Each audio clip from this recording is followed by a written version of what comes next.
Hey everybody, I want to talk to you about personality tests. And before we do that, we have to understand what personality is. And in psychology, we define that as a persistent way of thinking, feeling, or acting. That's the most simple definition of personality. Now, I think if I was to ask you, what is your personality? You challenged a little bit. What does that mean? Who am I? What is that? What's going on? Why do I act the way I do? It's a very complicated process.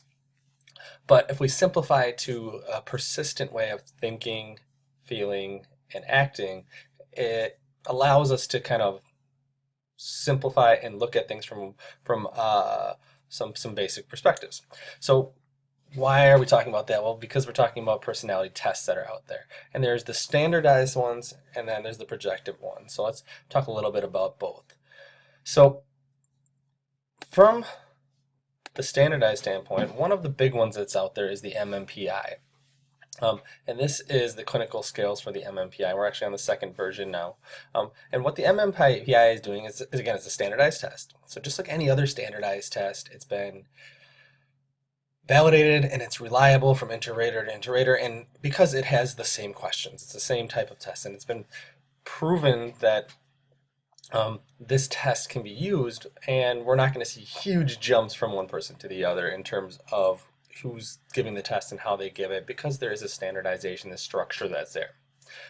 And with the MMPI, as you can see here, if you look at some of these categories here, it's very much focused on addressing personality from a mental illness standpoint.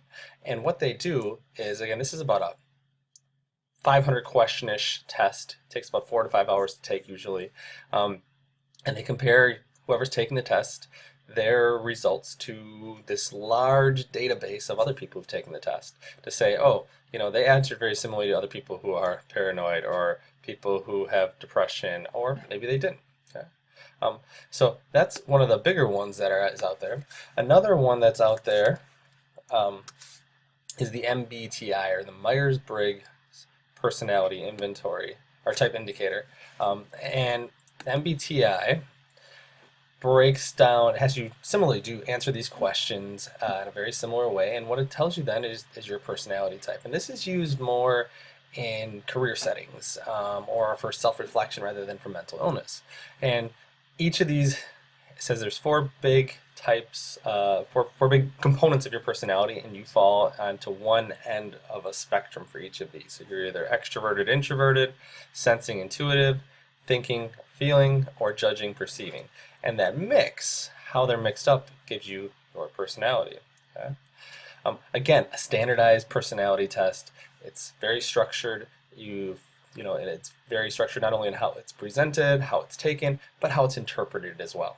So we're using this type of information as well. So we can use personality tests again for mental illness, but in a career standpoint, we can also use it to figure out are the choices you're making, the career path you're looking into, is that a good fit for your personality?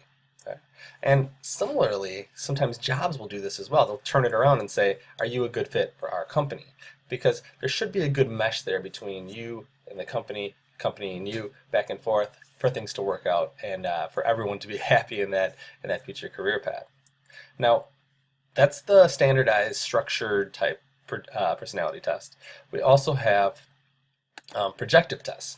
So I'm going to show you a couple examples of one of the projective tests that's out there. There's 2 probably most famous ones are the Rorschach, the ink blot test, and then this is an example of the thematic apperception test, or the TAT.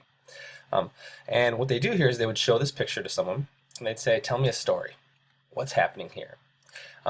And the idea being that your unconscious beliefs, perceptions, as well as your past experiences, and your personality is going to come out, and you're going to project that, projective tests, project that onto the picture.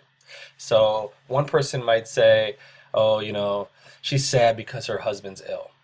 Another person might say, she's, in a bad situation here, he's an alcoholic and she doesn't know how to get out of it. A third person might say, it's her brother, he died. All of these are very different interpretations depending on your personality. Another one here, what's going on here? What's the situation? What's the story? The story that I tell about this can very much present my personality, my persistent way of thinking, feeling, and acting. Okay? So again, we can use this from a clinical setting. That's where it's most often used for the projective test, or most often in clinical settings. But it could be used theoretically in other situations as well. If you have questions on personality tests and how they work, please don't hesitate to ask.